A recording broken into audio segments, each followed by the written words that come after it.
Okay, so we all know the question, which came first, the chicken or the egg? It's a pretty old question, it's a pretty self-explanatory one, so I'll just give you a moment to decide.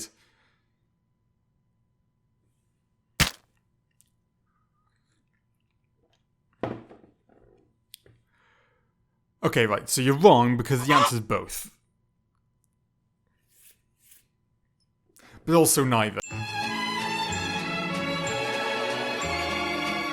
So firstly, chicken lineage. We all think about it, but where did the chicken come from? Well, the domesticated chicken pictured here descended from the red jungle fowl, known for looking exactly like a chicken, its only discernible difference being in its taste. See, whereas a chicken tastes delicious and like murder, its predecessor would make you go, ew, bleh, that tastes foul.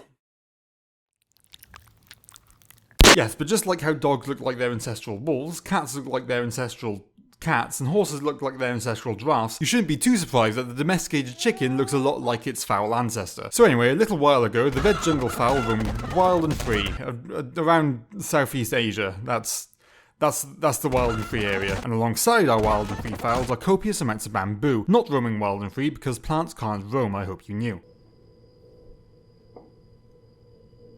Why are they doing this now?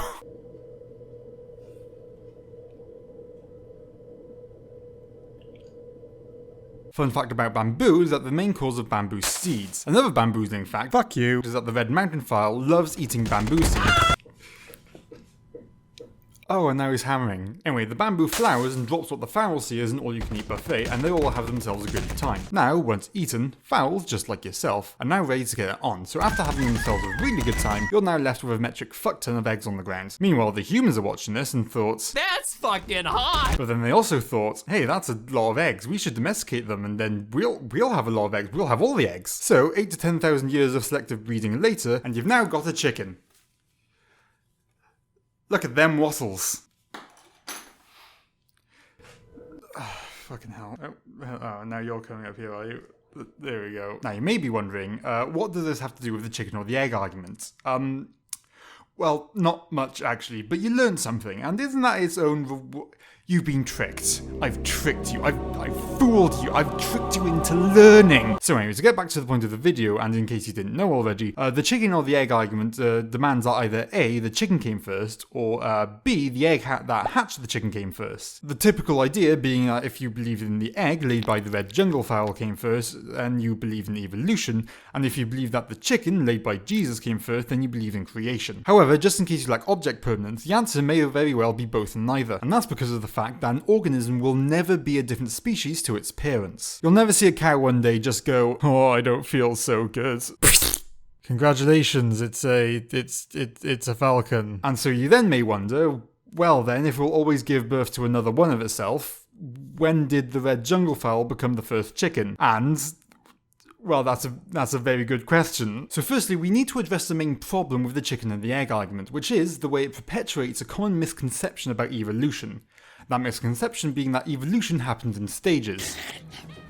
In reality, evolution happens as a more subtle, fluid gradient to nowhere.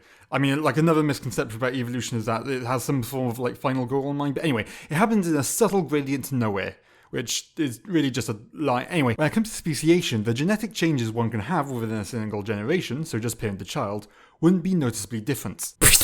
See, it's still a cow.